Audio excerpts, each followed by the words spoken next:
أعوذ بالله من الشيطان الرجيم. بسم الله الرحمن الرحيم. إذ قال يوسف لأبيه يا أبت إني رأيت 11 كوكبا والشمس والقمر رأيتهم لي ساجدين قال يا بني لا تقصص رؤياك على إخوتك فيكيدوا لك كيدا إن الشيطان للإنسان عدو مبين.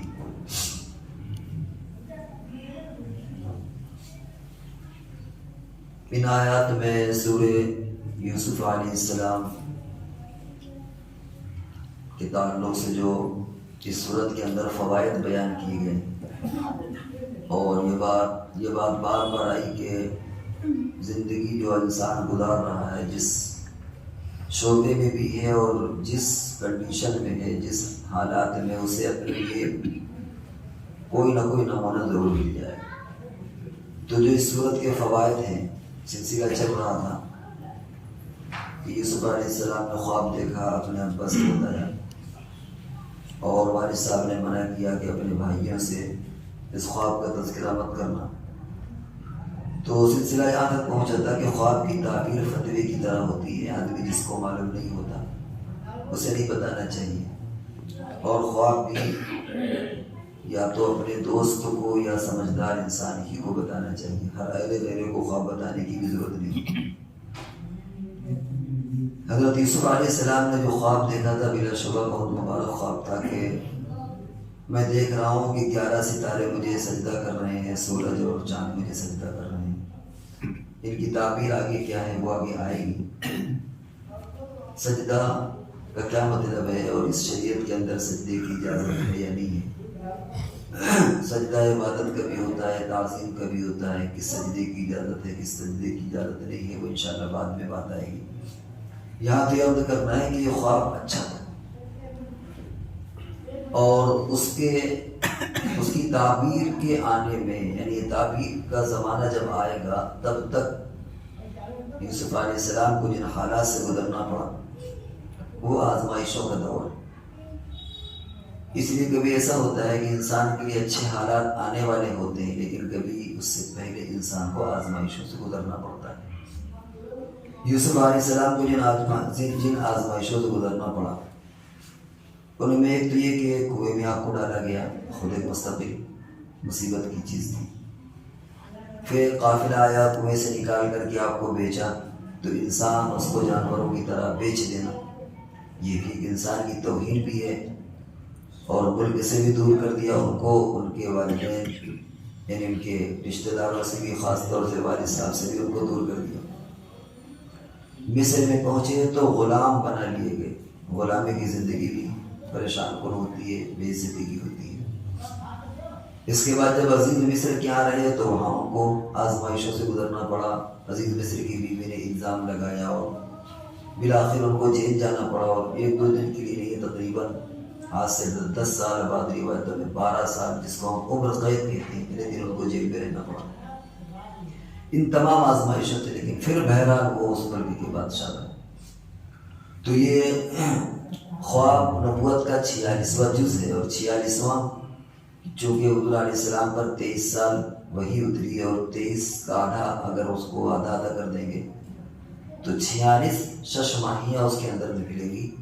اور نبوت سے 6 مہینے پہلے آپ خواب دیکھتے تھے, اس لیے کہہ دیا گیا کہ بعد میں امت میں بھی جو لوگ خواب دیکھیں گے وہ گویا نبوت کا 46واں حصہ. اس کا یہ مطلب نہیں کہ نبوت کا کوئی عنصر اس کے اندر موجود ہے, بلکہ منشا ہے کہ ایک فضیلت کی چیز ہے, ایک اچھی چیز ہے, وہ امت میں بھی وہ چیز باقی ہے.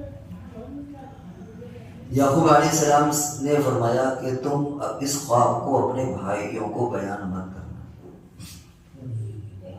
اس سے ایک چیز اور معلوم ہوئی کہ انسان کو لو پروفائل رہنا چاہیے. بہت زیادہ اپنے آپ کو ہائی پروفائل پیش کرنا اور اپنے آپ کو نمایاں کرنا یہ بھی کبھی کبھی آدمی کے لیے زحمت کا باعث بن جاتا ہے. انسان کو متواضع اور لو پروفائل یعنی اپنے آپ کو بہت متواضع بہت زیادہ نمایاں کرنے کی ضرورت نہیں ہے. یعقوب علیہ السلام کو معلوم تھا کہ اگر یہ خواب بھائیوں سے بیان کریں گے تو ان کو حسد ہوگا, اس لیے منع کیا. تو بہت ساری چیزیں انسان کو بیان بھی نہیں کرنی چاہیے.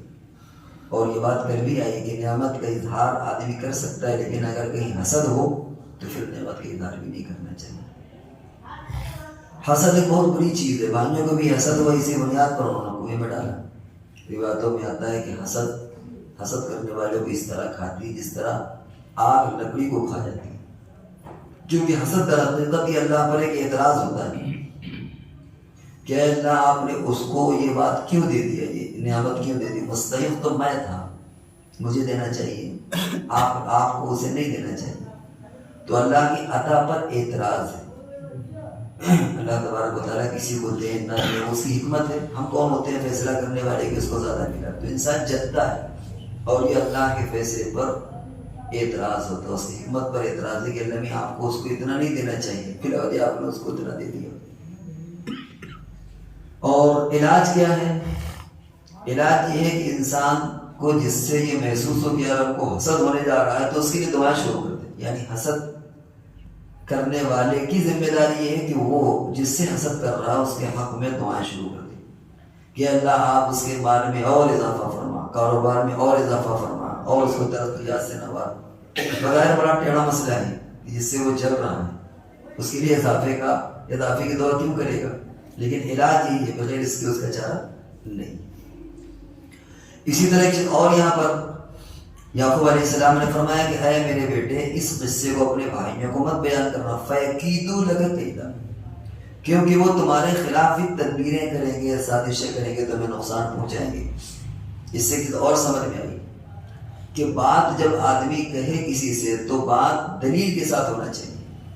یعقوب علیہ السلام یہ بھی کہہ سکتے تھے کہ دیکھو خوف مت بیان کرنا، لیکن اس کے اندر اس کی لاجک، منطق، اس کی دلیل بھی بیان کر دی کہ اگر تم بیان کرو گے تو ہو سکتا ہے کہ تمہارے خلاف وہ تدبیریں کریں، چالیں چلیں، تمہارے خلاف کوئی پلاننگ کریں، تو بات کو سمجھا کر کے کرنا چاہیے۔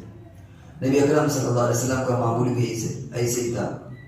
ایک صحابی تھے، نئی عمر کے تھے، وہ کھجور کبھی کبھی ڈنڈے سے اینٹے سے کبھی کبھی کھجور توڑتے تھے۔ کھجور کا مالک آیا اور انہوں نے ان کو پکڑ کر کے حضور کے سامنے حوالے کر دیا کہ اللہ کے رسول نے ہمارے باغ میں کھجوریں توڑ دی۔ حضور نے ان کو پہلے تو شفقت کیا، سر پہ ہاتھ رکھا، پیٹھ پر ہاتھ پھیرا، محبت سے سمجھایا کہ بیٹا کھجوریں کیوں توڑتے؟ انہوں نے کہا اللہ کے رسول بھوک لگتی اس لیے توڑتے ہیں۔ تو آپ نے فرمایا ایسا کیا کرو کہ جو زمین میں پڑی رہتی ہے نا اس کو کھائے، اس کو لے لیا کرو، کیونکہ وہ عام میں اس کی اجازت ہوتی ہے، ڈنڈے مار کر چڑھ کر کے وہ اس طرح مت توڑا کرو، یا ان سے اجازت لے لو۔ ان کا بیان ہے کہ حضور کی سمجھ سے میرے اندر حضور کی تو محبت جو تھی اور اضافہ ہو گیا، لیکن مجھے حضور نے اچھے انداز میں تربیت کر دی، اور اگر ڈانٹ دیتے تو پھر وہ نصیحت کا فائدہ نہ ہوتا۔ اسی طرح بات بالکل کلیئر ہونا چاہیے، صاف ستھری بات ہونا چاہیے۔ چنانچہ یعقوب علیہ السلام نے بالکل صاف ستھری بات فرمائی۔ بسا اوقات میاں بیوی میں جھگڑے ہو جاتے ہیں، بات ادھوری ہوتی ہے، فون پر کچھ کہا، ایک جملہ کہا، پوری بات نہیں کہی، بیوی کچھ سمجھی، بعد میں گھر میں آیا یہ کام ہوا نہیں ہوا، آپ نے یہ بات کہی تھی ادھوری، تو کبھی کبھی سمجھ کا فیر ہو جاتا ہے۔ لہذا جس سے بات کرے اس کی ذہنی سطح کا خیال رکھے، یہ نہیں کہ اگر خود بریلینٹ ہے تو بس اشارے میں بات کرے، کیونکہ سامنے والے کا ذہن دیکھو کہ وہ سمجھ سکتا ہے کس سطح کا وہ ہے۔ تو اس اعتبار سے بہت سے ہوتا ہے میاں بیوی میں جھگڑے ہوتا ہے، کوئی آدمی دور میں فون سے کوئی آرڈر دے دیا، بیوی آدھا سمجھی آدھا نہیں سمجھی، وہ بعد میں آتے غصہ کرنے ہوئے، تو یہ بات بھی سمجھ میں آئی۔ بچوں کو بھی اگر نماز کے لیے سمجھانا ہے تو ان کو بھی شفقت کے ساتھ سمجھانا چاہیے۔ اگر آدمی اس طرح سمجھائے گا غصہ کرنے سے تو وہ پھر بات نہیں آتی، پیار سے سمجھانا چاہیے۔ بعض لوگ ہوتے ہیں ہمارے جذبے میں، بیٹا سو رہا، لات مار کے اٹھایا اس کو، چل تم وقت نہیں سو رہا، فجر کی نماز چھوڑ رہا، کیا فائدہ ہوگا؟